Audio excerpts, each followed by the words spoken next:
Yeah, thank you. Although you are doing a great work, you are doing a fantastic job. Well done. I've not seen, like, I've been in communities, but I think this is one community that I've seen, like, the lead very, very intentional. And I must commend your good works, and the reward will definitely show. Thank you very much. And for everyone that is in this group too, if you follow through, you definitely see the reward at the end of the day. So this is a great one. If you have friends, invite them. Abi, don't we are open to get more people, right? We Yes, are more open to serious people. Emphasis on serious people, please. serious people. I know that you're a very serious guy. All right. So today we are going to be talking about digital products. And yeah, I would like it to be like an interactive class. So now, what I will start with is that I would like us to look into our phones or just think about it. I just want one or two people to answer. Now, can you name one or two digital products you've used or one application you've used today on your phone? Can you name one of them and tell me the purpose of that app? Tell me the purpose of the app about it and what frustrates you about it. I just want one or two persons to answer.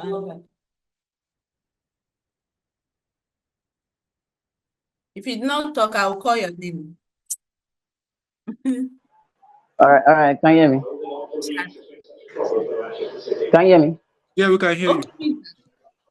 All right. So one product that I used today, two products. I've used the U version Bible app, and the purpose of it is just I use it for my Bible study and reference sake.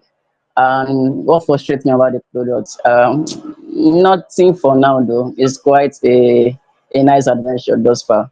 But another app that I use today that frustrates me a lot is Access Bank app. I don't just understand their network issues and all, but the purpose of it is just to just what make transaction and all. Okay, Aisha, you can Wait, speak. did there anything yeah. What do you say, Faith?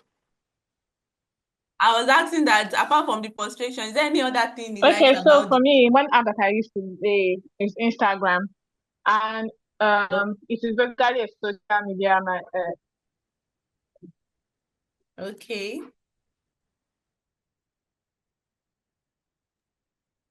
I Aisha, can't she hear also you asked anymore. about frustration. We can't hear you. What frustration did you face? Your mic is off, Aisha.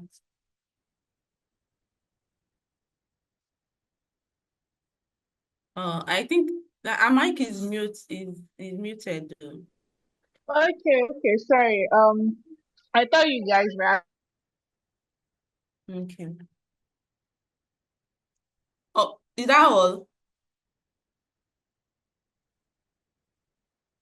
Oh, I think I should Hello. continue the network. Somebody wants to speak. Taiwo, okay, you can go. Okay. So, um, an app that I've used today, my MTN app. Even Okay. though I like the whole UI and all, but it's Right. frustrating. Why? I don't like The that fact that upgrade. the fact that I have to sign in every time I want to use it. Like I need to get a code or something like an OTP every time I use it. I thought I was the I only don't know. one back that MTN stuff. Can you hear me, guys? I thought I was the Yeah, only sure. one. Like, why do I have to sign in a million times? Hello? Can you hear me, guys? Yeah, the only one on me, I don't Yes, use I it at can. all.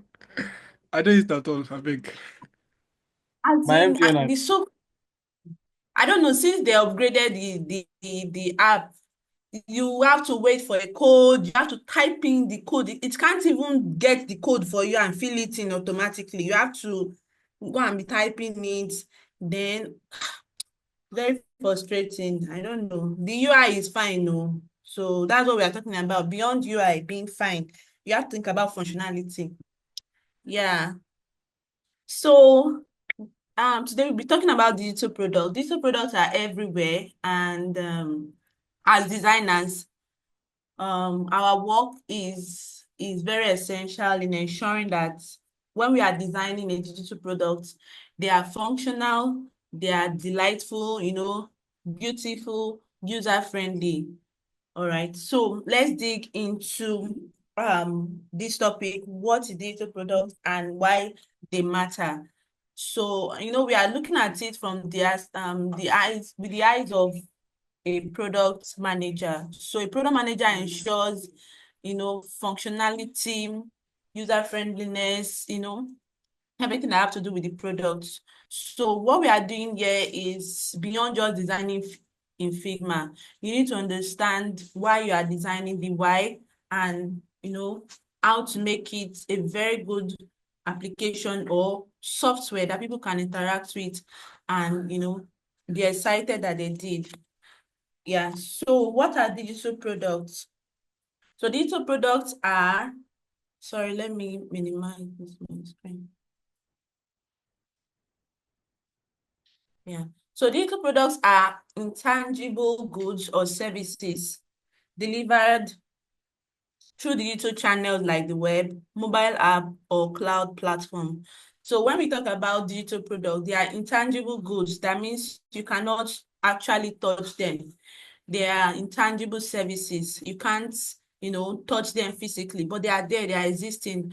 So you can access them or they are delivered through electronic channels such as the web, mobile application, or cloud platform. So yeah, I believe we have background knowledge about this. So there are different examples of digital products.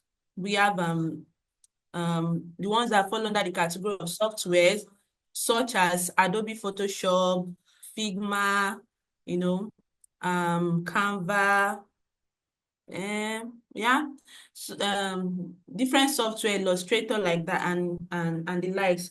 Then we have the streaming services that allows you to stream content online, all right, such as Netflix, YouTube, Spotify, and all that. Then we have digital products that fall under e-learning platforms. That's where you can get knowledge and all that. So we have the likes of Udemy, Coursera, and all that. So mobile applications are also digital products. So we have WhatsApp, we have Google Maps, we have our Instagram, Facebook, and all that. Then digital assets such as ebook, online template, NFT. So remember when Doyin asked that question, about what I do at the background, so I try to categorize whatever product or product idea that is being pitched, all right, into any of this category. So are they, can we categorize them as softwares? Are they streaming services? Are they e-learning platform? Are they mobile apps and all that? So, what are the categories, characteristics of these digital products? Number one is that they have no physical inventory. So you can't say this is Netflix. There may be a building, but you can't actually touch Netflix, like touch it tangibly. Then also digital products, when you are designing digital products as product designers, they must be scalable, easily scalable. So when you are designing in mind, you have to put in mind that, okay, what if this product, they want to expand it in the next 3 years? Is it easily scalable? And can it be accessible worldwide? When digital products have to be accessible worldwide. One other thing I do when a product idea is being shared is that I try to go to Play Store and see, research, has there been this kind of products in India? Has it been done in China? Has it been done in the UK and all that? So it must be something that is accessible worldwide. All right, in terms of language, in terms of functionality and all that. So there are some UI UX design standard of designing, all right, some rules that are not even there in the books, but you just know. For example, search bar are usually placed somewhere notable, maybe at the top or maybe at the I don't know, maybe at the down, maybe with, but mostly somewhere at, if you, especially on the phone, you see the search bar at the top or somewhere. All right, or you see it with a prominent icon. So when you are designing, there are some places that some people know that they can just easily find that button. You know, as a designer, you have to put that in mind to say, okay, you don't want to come and do like a magic and say, okay, you want to put your own search button in the middle or somewhere in the 10th, on the 10th screen. All right, so these are things that are easily accessible to people and they follow, you know, standard design rules. So, yeah, so I'll just summarize the digital products again. So they are products that don't actually exist in the physical world, but they deliver real value. You know, for example, Spotify, it gives you access to millions of songs without you needing to insert any CD into any player or anything like that and all that. And also Canva, for example, Canva empowers people that are non-designers to have access to templates that they can use to create professional graphics without, you know, having to stress themselves. All right, so let's move on to the next. Like, so characteristics of the digital products. Number one is intangibility. So they only exist online or on devices. So there's no physical form. They are accessible via devices. For example, an Uber ride is a service, not a car. So Uber ride is a service, it's not a car. It's not the car that you can see. So because most of these Uber drivers, they are on different platform. So the same Uber driver is on Bolt, is on, what's the other one? Is on InDrive and all that. So it is a service, not the car. So the same car is being used for different services. All right. So the service is the digital product, not the car that is being used for the service. All right. So yeah.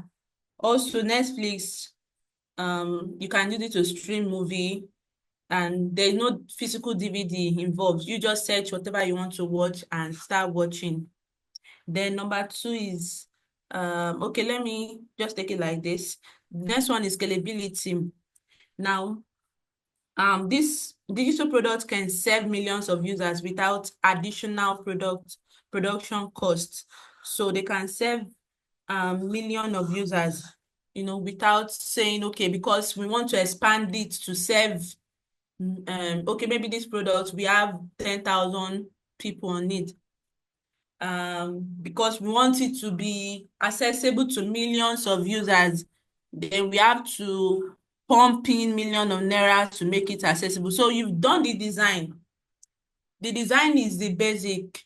So maybe what you can just do, if it's some, I'm not a developer, but I know they used to have like maybe storage space or something. It's easy. Okay, but let me just use like website design, for example. So if you are designing on the WordPress, for example, maybe the hosting capacity you bought is an 8 gig capacity.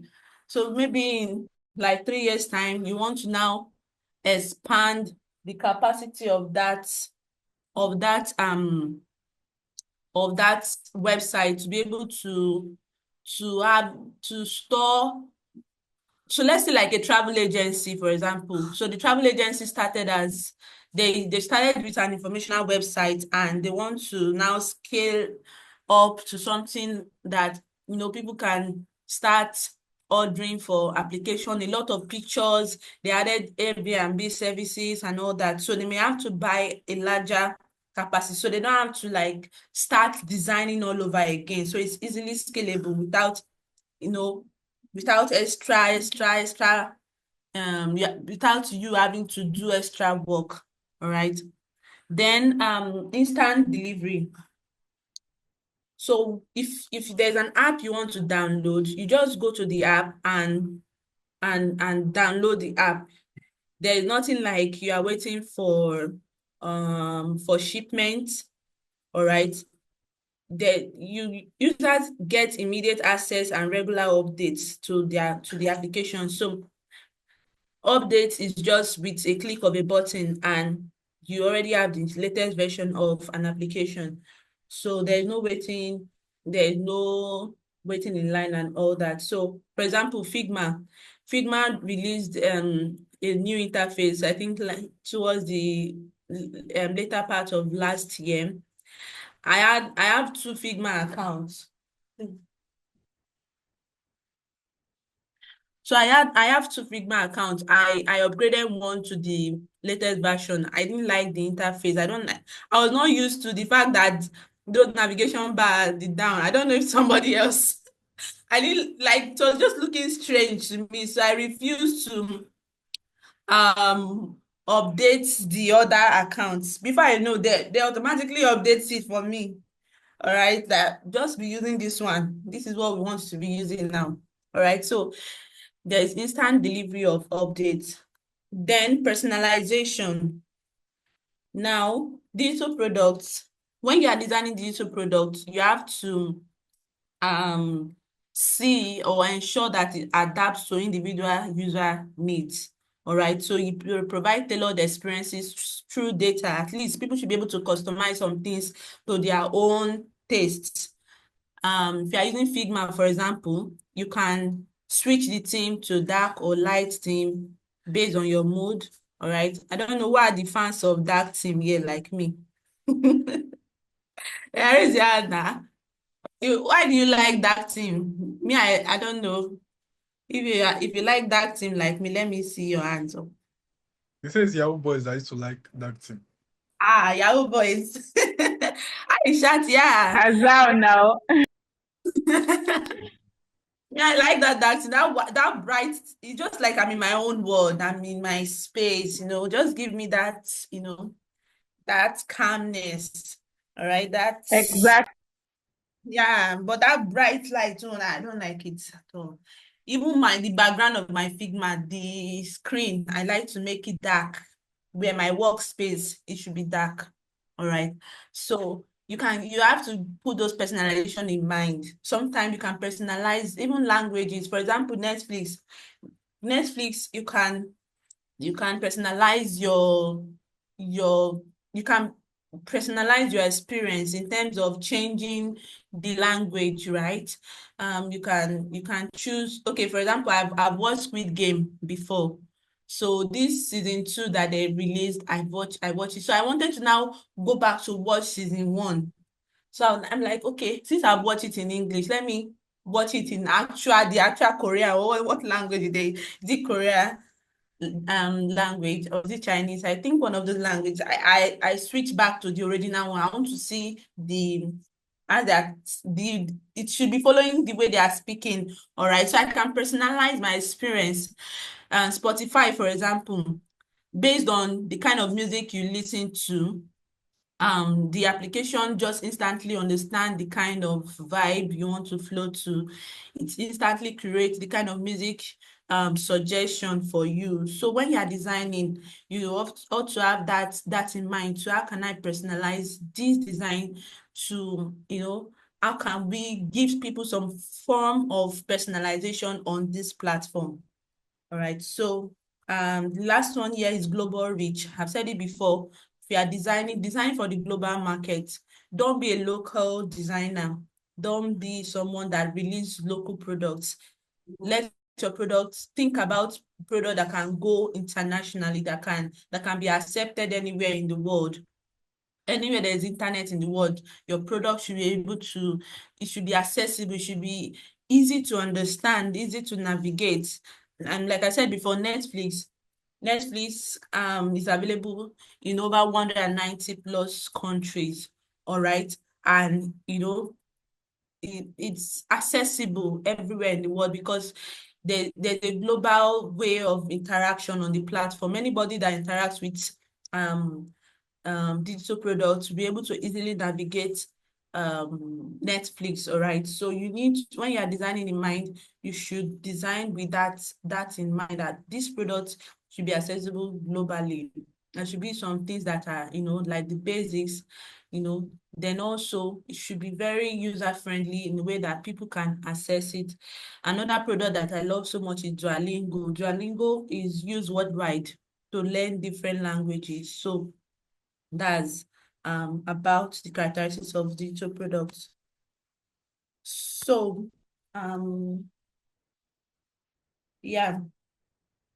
So I'll be asked a question now. I want to just so if you know the answer, you can unmute your mic and speak. So now I will talk about a product. I will mention a product, then you tell me what characteristics does this product have. So I'll mention Jumia. So can you give me some characteristics that this Jumia have as a digital product?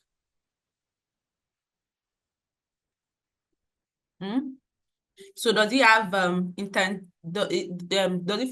it have like intangibility? No, one aspect of the characteristic that stand out for Jumia or maybe Amazon.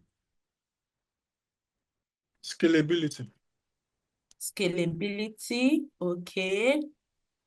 There's another one that is very key. When you are using Jumia and you log in another time, so what happens? Personalization. Is it that one?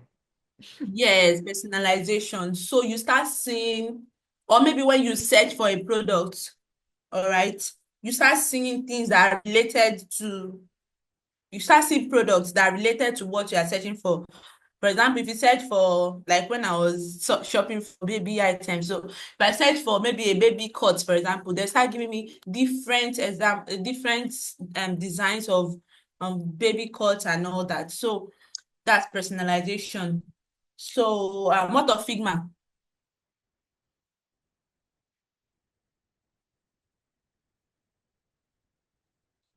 Ayana, I want somebody to answer. I think Figma, Figma is also scalable. yes, it's scalable. Yeah, and it's also intangible. You don't even have to download Figma. I like using, I also manage social media for clients. I like using Figma to do my design because I may be somewhere and maybe my laptop crash or something. If I'm using Photoshop and all that, all my design will be on Photoshop. So I can access Figma anywhere, anytime. They call me from the office or call me anywhere that just tweak this design for us. Once I just get a laptop, I can easily tweak that design. So Figma is scalable in that regard. And the last one is Netflix. Can anybody tell me about Netflix? Okay. It's even on my screen. It's global reach. Yeah. So let's quickly move on to types of digital products. Now, number one is software. So there are some digital products that fall under the category of software. They include desktop, mobile, and cloud-based tools. For example, Slack. Slack is a software, all right? It's used for communication. Yeah, Adobe ISD for design, all right? So, yeah, then we have those that fall under subscription services, such as Netflix, Spotify, Amazon Prime, and all that. So, yeah, users pay for recurring access to a platform or services. So when you are designing a digital product, you think about it, are they softwares? Do they fall under subscription services that when we design these products, people be having to subscribe to access content and all that? So if they pay certain amounts, what kind of content will they be able to access, or what's the limitation and all that? So as a designer, you need to be able to work all these around your designs. All right. So for example, Netflix now, if you subscribe to the basic plan, you'll be able to access just one screen at a time, even if you have like 5 users on it. So if somebody else is watching, one of the other user is watching, another person cannot access. So you have to have those interactions. What is the pop-up that will come on the screen when another person is trying to access at that point? So you need to integrate all this into your designs also. yeah, are they subscription service? How would be the flow of payment, checkout, subscription reminders and all that. Yeah, then the next one is digital marketplaces. So, for example, we have Amazon, ST, Fiverr, this other one. Sorry, there are different ones, digital marketplace where you can buy. So platform that connect buyers and sellers of goods or services. So in Nigeria, we have Jumia, we have Konga and all that. So yeah, digital marketplaces, these are some digital products also. They connect buyers and sellers of goods. So also I like connecting what we are learning here with us being product designers. So when you are designing for digital marketplaces, what would the interaction be like? So I told you about a cake app we're trying to design, and we were saying that okay, we didn't want to be collecting money. Sorry, we didn't want the admin to connect with the sorry, what am I saying? We didn't want the sellers to connect with the buyers directly. So how would that flow be? The UI designer was quite confusing in doing that in that. But there are several products that are seamlessly working this. For example, Jumia, you don't know who is selling this. All right. You just see verified seller. You don't go to the person physical store. So Jumia, the way I've mastered the way of integrating all these users into the platform, all these sellers into the platform, and seem like it's Jumia that is selling to them, but actually they are sub-sellers on the platform. Then the next type of digital product is digital access. These are products that are delivered as downloadable content or online content. For example, ebook, stock photos, 3D models for game, mock-up, and all that. So these are digital assets, they are delivered. For example, for us designer, we go to Shutterstock, we go to Pixabay and all that to download online content. So these are digital assets where you can download digital content, online content. Then the next type is the e-learning platform. So e-learning platforms help you to connect, help to deliver knowledge or skill via online courses. So yeah, we have examples such as Udemy, Coursera, Masterclass, and all that. So this platform empowers users with skills and knowledge. So when you are designing e-learning platform, you need to have that in mind, that how do I make this platform interactive? What will be the experience of the teachers, and what will be the experience of the students, even the experience of the admin, the person that will be uploading the course at the back end and all that. So you need to have all this in mind. Then the last one is digital marketplaces. Oh, sorry. I think I repeated that twice. I'll delete that. Yeah. So, yeah, I think we should stop for now. Okay. Yeah. So the role of product designers in digital products. So as product designers, we are the ones that we bridge the gap between business goals and user needs. So we are the ones that we understand what the business goals are, then what are the user needs. So we've tried to find a balance between what the business goals are and what the user needs. So here is how we can contribute at each stage of the digital product journey. So this topic was supposed to lead us to products, the product mapping and product journey. All right, but we're going to do that next week. So how do we contribute as product designers in digital products? So number one, user research and problem solving. So we must understand the user pain points in order to be able to design meaningful solution. So what are the user pain points? So someone that wants to interact with Netflix, for example, what are their pain points? What are they looking for? What are the things they want to achieve by visiting that platform. So you need to understand their pain points and be able to design meaningful solutions. So I want to ask us at this point, now there in terms of streaming solution or streaming products.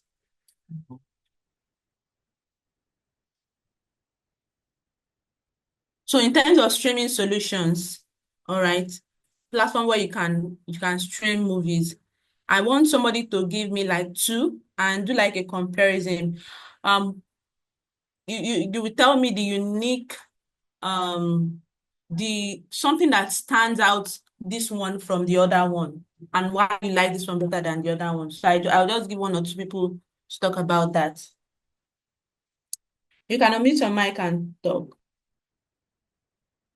or raise your hands. I think you can just call anybody at random. Just anybody that you like. Okay, let me see. I minimized the Ikma. Can you tell us?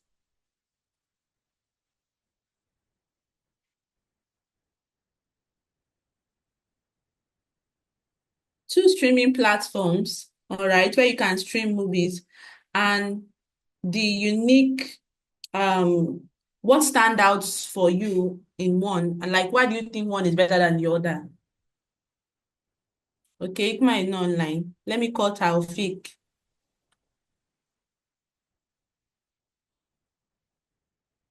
Our people don't want to respond though.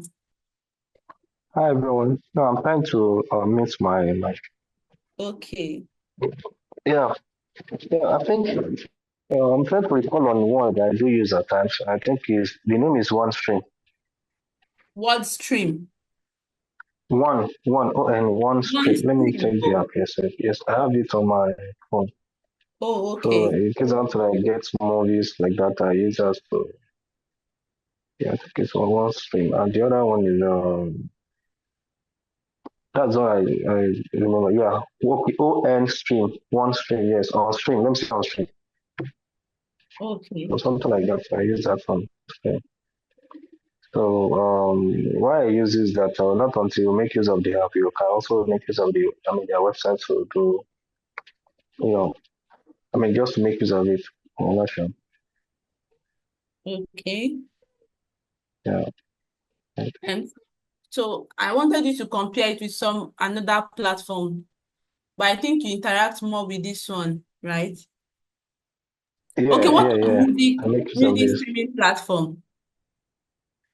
So let's say Yes, I Spotify, would. Boom Play. Have you used both of Okay. them? I think Boom and so is mainly for nice music. Yes. Boom and Super and what other ones? Like, yeah, they are made for music and science. Most of the times. Yeah, I've used them before Spotify, but to watch movies, I use on stream. On stream, I just like maybe I don't need to say this online, but they are just like anyway, just to watch movie in a nutshell. That's all. There's something behind it. So make use of on stream. Yeah. Okay. Can anybody help us here? Okay, Thank you very much. let me try. Okay. So me, I want to compare like two music streaming platforms. So I Okay. use Spotify and I use Apple Music. Okay. For me, they both offer like music services, but I'm a little bit more drawn to Apple Music. Sorry, Spotify. I'm comparing Spotify and YouTube Music. Sorry, Spotify and YouTube Music. And for me, I prefer YouTube Music because YouTube Music like gives you like a range of songs, like even songs of maybe like say like in 90s or like old songs, like very old songs. You can see them on YouTube Music, but I'm not sure you find them on you get Spotify. And then also I think that the kind of songs that you see on Spotify is also better if you're looking for more like let's say like podcasts, like those how do I explain it? More recent stuff, more recent stuff. For instance, Yeah. any recent artist most likely be on Spotify compared to YouTube Music. So two of them are both streaming platforms, but depending on like what I want to get in that sense. If I want to listen to a podcast, I will go to Spotify. But if I want to listen to a song, I will go to YouTube Music. So I think that why both of them are good, they still have like their own competitive advantage, sort of. Okay. So what will you do better? if you are to design a music streaming platform, what do you think will be the features? And how do you think you can make it accessible to, you know, global audience, different categories of people? Or you just want to just streamline it, like you said before? Okay, if I were to design a music platform now, I'll most likely Mm, do like a merger of Spotify and, let's say, Spotify and what do you call it, and YouTube Music, and maybe like okay. look at Audio Max and all those other ones. I would also ensure that one of the things that is important to me is offline listening, because most of these Mm, guys don't offer unless you pay for it. Like you cannot listen offline, and then their ads is always almost in your face unless you pay for it. So those are things that me I'll bring as an improvement. Sort of like offline download is very very important, at least for me. Taufik is okay. waiting down. I don't know if he wants to say something. Taufik, yeah.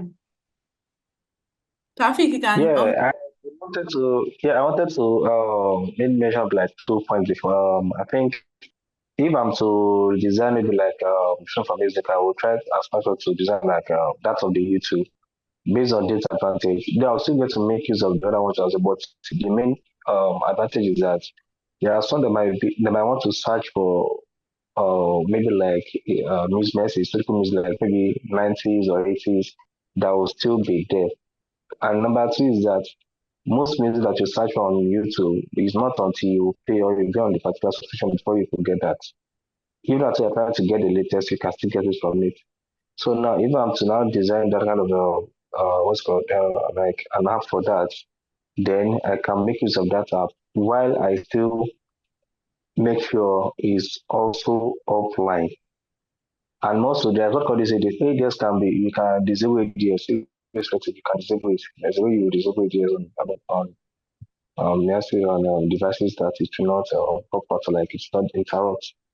And so the two advantages could be made on that. So you have to say that. So because people will also search for the latest as well, while they search for the maybe like 90s and 80s and music. So one major advantage of the combination is that it will have large numbers of users. People that search for the so-called and people that search for the recent field, they will be much more on that. So now the way this is being like programmed, if you're that particular person that make use of it, be like, okay, I listen to latest music, that will fine tune what exactly that's they mentioned personalities and like personalization. So if you know that okay, I think this kind of this type of user make use of like listening often to the recent songs like that. And if it's another person will be like, oh, this type of user often listen to me like old music like that. So it will be able to filter based on the interest. based Yeah, on thank it. you. Yeah, thank you very much. I think most of this app, they are already doing something like that. Yeah, helping you to sort out or categorize or give you content that based on your search history. So the next one, thank you very much for that contribution. Yeah, so the next one is interface design. So as a product designer, in creating digital products, your design should be clean, intuitive, and visually appealing. So you have to create, I always talk about following design standard, like, even if you want to deviate, yeah, it should still follow some rules of design, all right? The basic rules of design. It should be, accessible, easy to navigate, all right? For example, like Canva drag and drop functionality, make it easy for people to navigate. Even for non-designer, you can just change the colors, change the content and all that. So you want to create something that is easy for people to navigate, easy for them to explore. Yeah. Then the next one is iterative improvement. You Design is never static, all right? So don't be someone that's very rigid.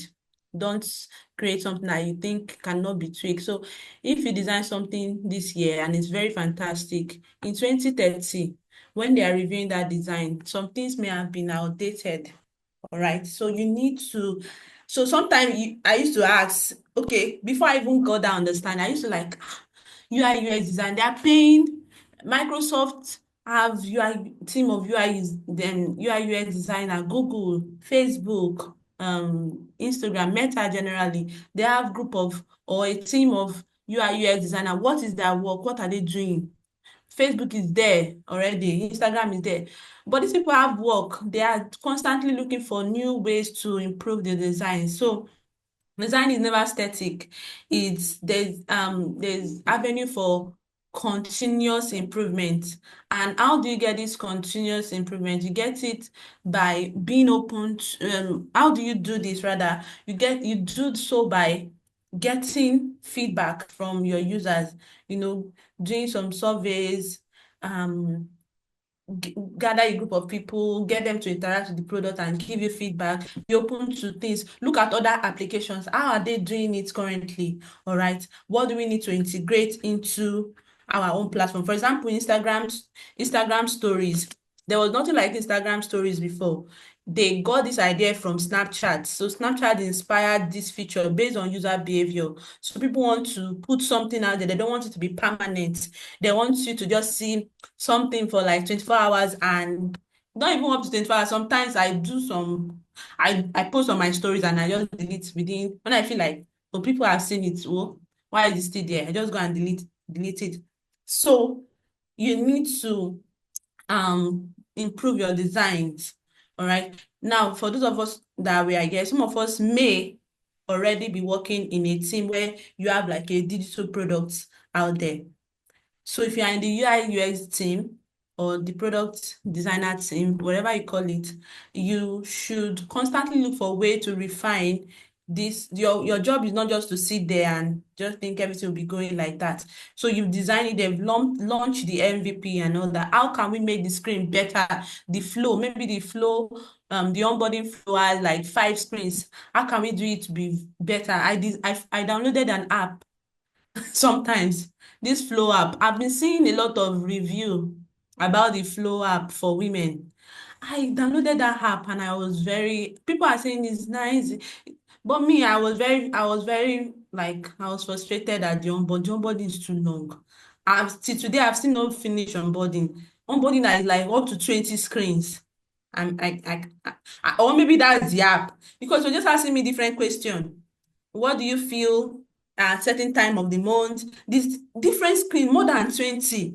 Then I came back there the next day to say, okay, let me finish this thing. It took me back to number two, number one. Okay, Taufik, want to say something? You can. Yeah, thank you. Let me just add up to what you said. When I say in addendum to what you've said, Okay.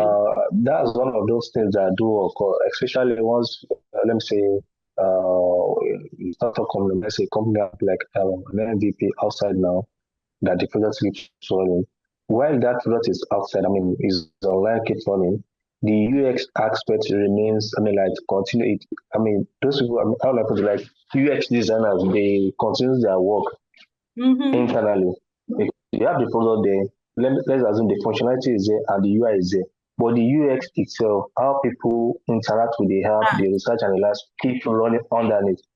Yeah. So once the UI has been maybe like UI designers have designed, I mean, have handed over tasks to developers, the UX take off because all this iteration keep occurring again. When they're expressing this, what is if you do make use of this Google Play more often, I mean, you will see comments most of the time. So once we have, for example, now I have like 2 or 3 products outside that I also contributed to. So most of the time, once the product is out, we do watch online, so we keep our eyes on the people's comments. I mean, Comment. their reviews. You get their reviews, so that also helps us in our even without us asking them or like questioning them, like taking what is called the qualitative analysis and the quantitative analysis. We get our answers directly from there. Oh, Yeah. this person uses this app because you might have feedbacks on 100 that is different to feedbacks that you get on the what's called on Apples and the likes. So it depends on the device and depends on the development. I don't know, maybe you get my point. So Yeah, I got it. what I'm saying in a nutshell is that the UX once the product is out, then the UX continues underneath. Yes, So thank you. Just add up to that. thank you very much. That's exactly what we're talking about. So the user experience must continue. So don't just design something and just leave it in the shelf. You need to continue. Um, you need to engage in continuous improvements on the user experience. So then you need to also collaborate with product managers, all right? Collaborate with them in order to get okay, is this product really aligning with the business goal? Is it achieving what it's supposed to achieve, the goals it's supposed to achieve? Is it working well with the user? What are the user feedback? And like Taufik said also, what are people saying? What are the reviews people are giving on Play Store and all that? Yeah. So key success factor for a digital product. Number one, user-centric design. Empathy. The role of empathy cannot be overemphasized. So you need to put yourself in the user's shoes.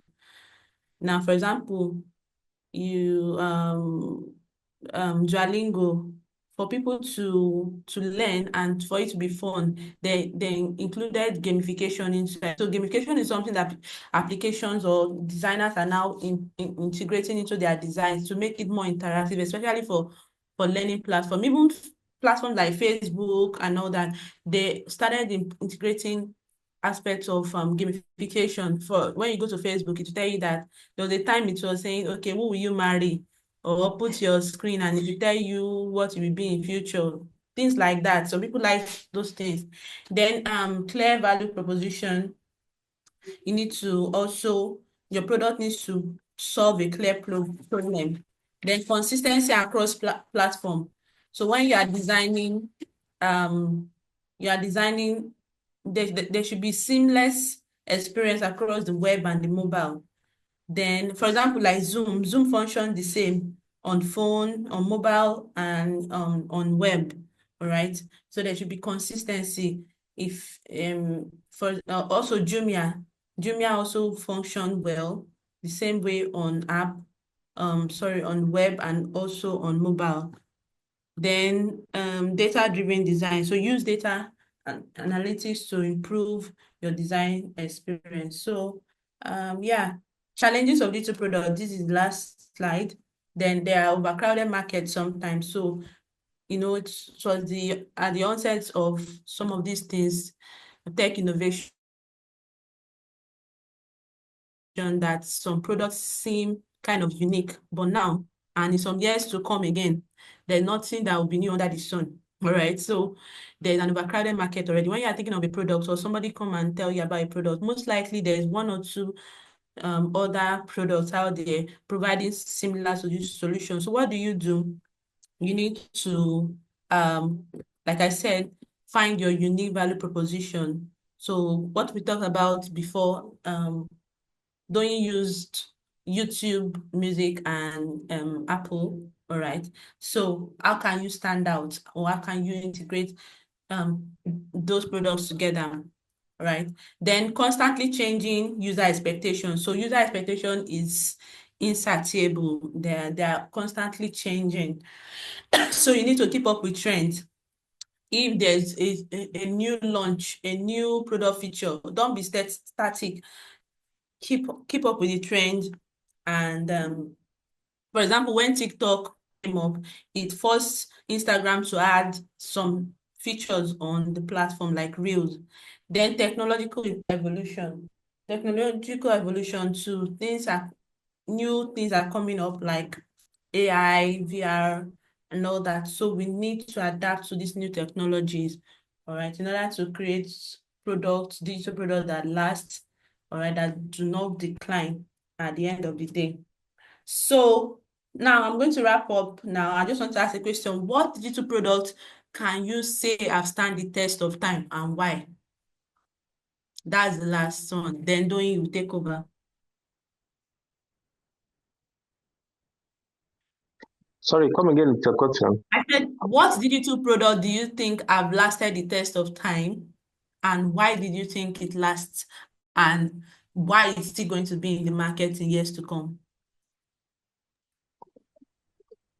What Okay. product is coming to mind?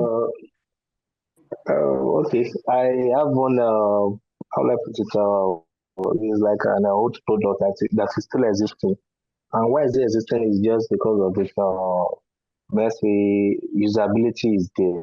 Though it doesn't have maybe like UI, the UI is very, very low, but still the interface and the lens, the UI aspect are still yet to maybe like people are still yet to build that.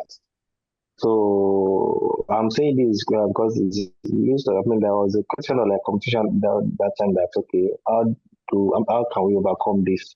So the app is actually the Naira land. Is it not? Yes, Naira land. Till now, it's still existing and people are using it. But in terms of user interface, it's zero.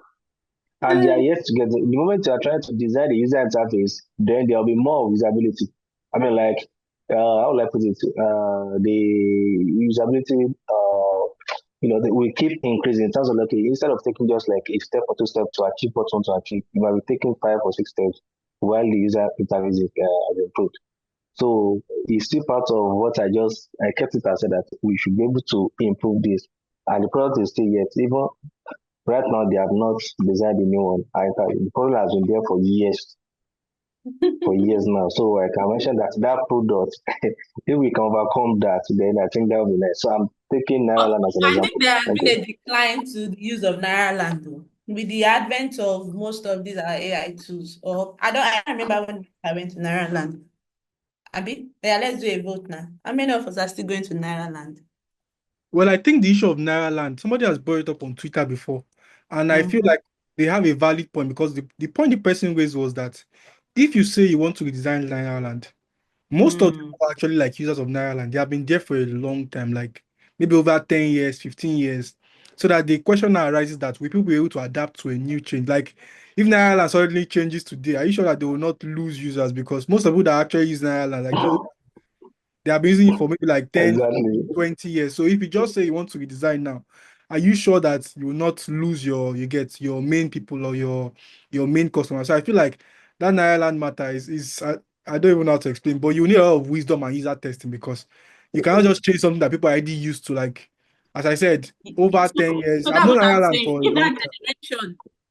If that generation of people go, do you think these are new generation, Gen Zs and all this generation, will they be using Naira land? Do they even know about it? I'm not sure they even use Ireland currently. Nobody. So that's it. So Mm. it's not really standing the test of time. And in some years to come, I don't think Ireland will be one of those places you go for information again It's for not, I'm not insight. sure even now it is. Even now, so you can just go to with the advent of AI. So you need to.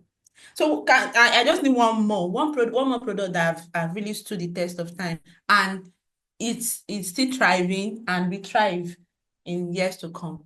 I'll still keep thriving. Okay. There's this one me I use. It's called U version. It's a Bible app. And I've Okay. been using it for how long now?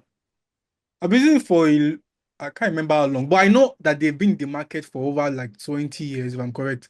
Because they launched their first version with iPhone 4, maybe iPhone 4S. Like they were part of the first app store on iOS in like when iPhone 4 like you get here, which was maybe about 2007 or like they're one of like the oldest.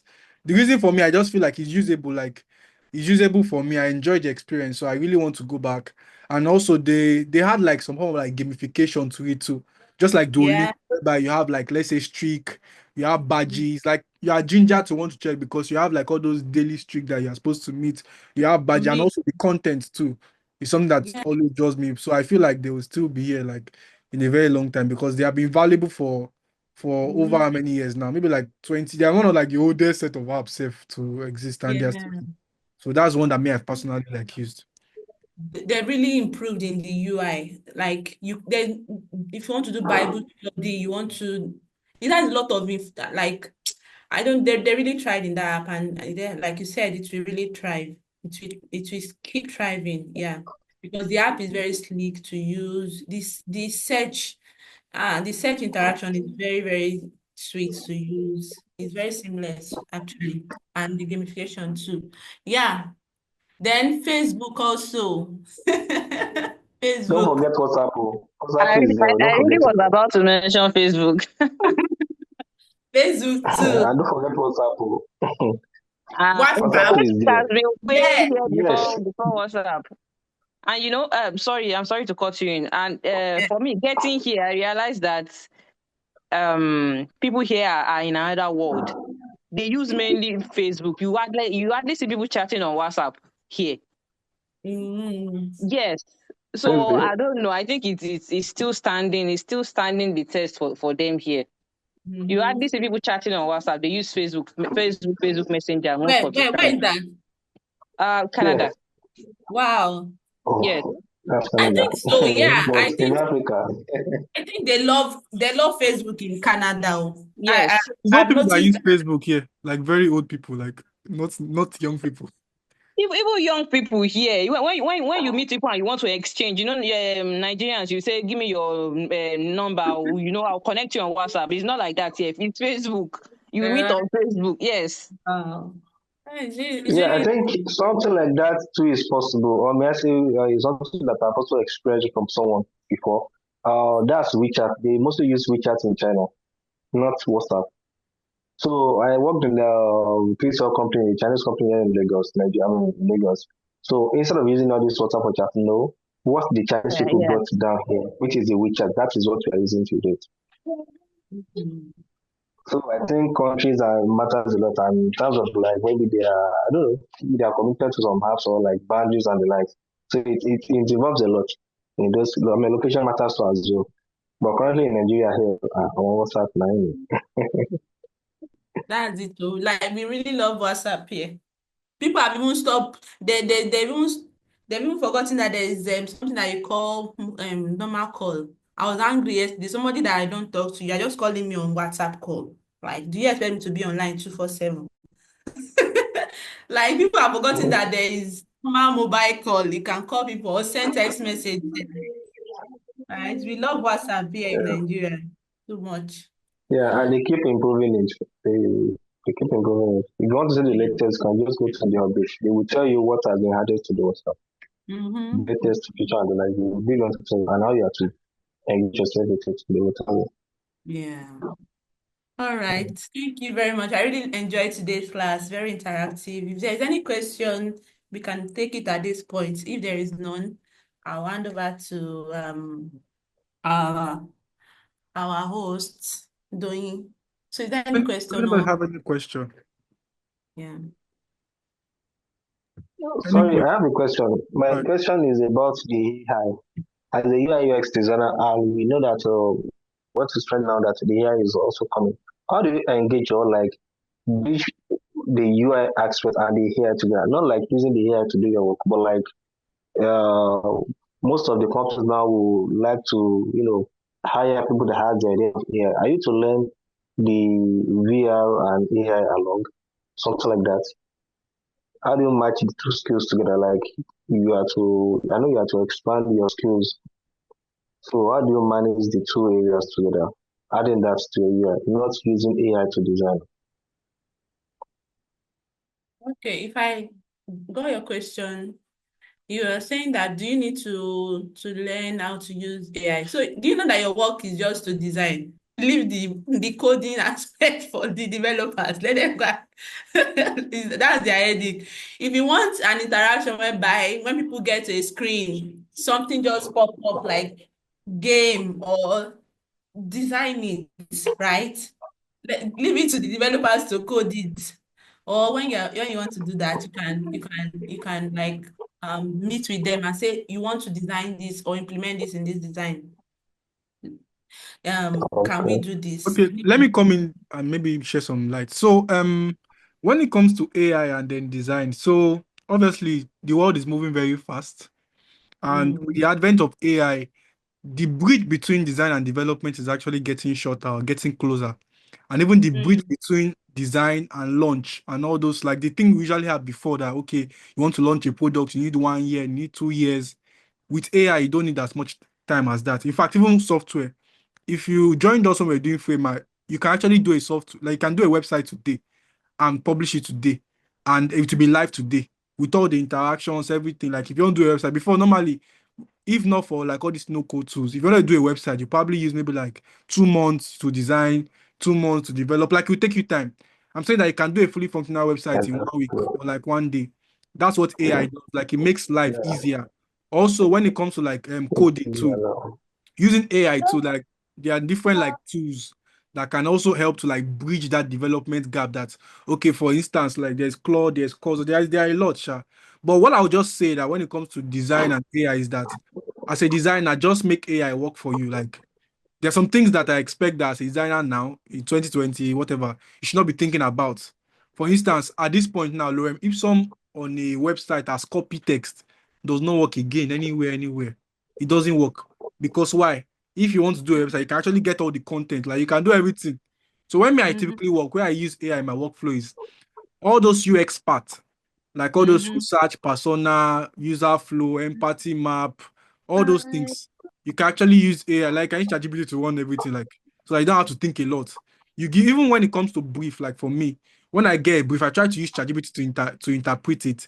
Even when I get like, for instance, if you get a PRD that they say, okay, we want this feature, you may not know how to do the feature, like you may not know how to go around it, but if you plug it into ChatGPT and say, okay, for this feature, Yeah. help me to break it down or help me to explain it.